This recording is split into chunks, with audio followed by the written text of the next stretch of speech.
guys, welcome to கொஞ்சம் story கொஞ்சம் ஃபே.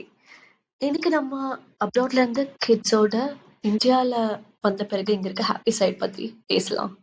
ஹானஸ்ட்லி ஏர்போர்ட்ல வந்து பேரண்ட்ஸ் பிக் பண்ற அந்த மூமெண்ட்டே ரொம்ப எமோஷனலா இருக்கும். கிட்ஸ் கிராண்ட் பேரண்ட்ஸ் கூட டைம் ஸ்பெண்ட்றது அது ஒரு டிஃப்ரெண்ட் ஹாப்பினஸ்.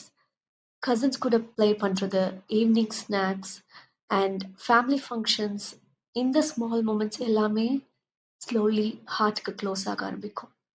கிட்ஸ் தமிழ் பேசுறது கூட ரொம்ப கியூட்டா இருக்கும்.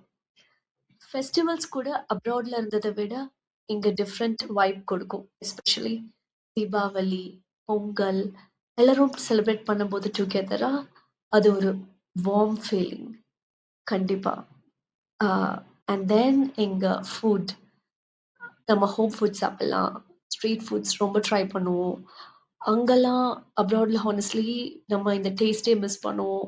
அண்ட் வாழையில சாப்பிட்றது இது எல்லாமே ரொம்ப ஒரு பிளஸ்ட் ஃபீலிங் கொடுக்கும். And honestly the biggest relief என்னன்னா சப்போர்ட் சிஸ்டம். அப்ராட்ல எல்லாமே நம்ம மட்டும் மேனேஜ் பண்ற மாதிரி இருக்கும். பட் இந்தியா வந்த பிறகு ஃபேமிலி சப்போர்ட் கொஞ்சம் பீஸ்ஃபுல் ஆகும். ஸ்லோலி இந்தியா நம்ம ஹோம் மாதிரி ஃபீல் ஆக ஆரம்பிக்கும்.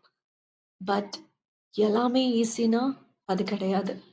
இங்கேயும் நம்மளுக்கு கொஞ்சம் நெகட்டிவ் சைட்ஸ், ஃப்ளாஸ் இருக்கு அப்ராட்ல இருந்துட்டு வந்தா.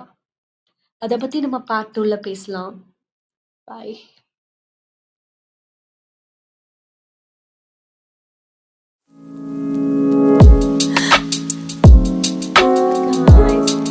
வெல்கம் டு கொஞ்சம் காஃபி. இன்னைக்கு நம்ம கொஞ்சம் இன்ட்ரெஸ்டிங்கான ஸ்டோரி தான். நம்ம அப்ராட்ல இருந்து கிட்ஸோட எங்க இந்தியாவுக்கு மைக்ரேட் ஆனா இங்க இருக்கிற ஹாப்பி சைட் பத்தி பேசலாம். ஹானஸ்ட்லி ஏர்போர்ட்ல வந்து பிக்கப் பண்ணும்போது நம்ம ஃபேமிலி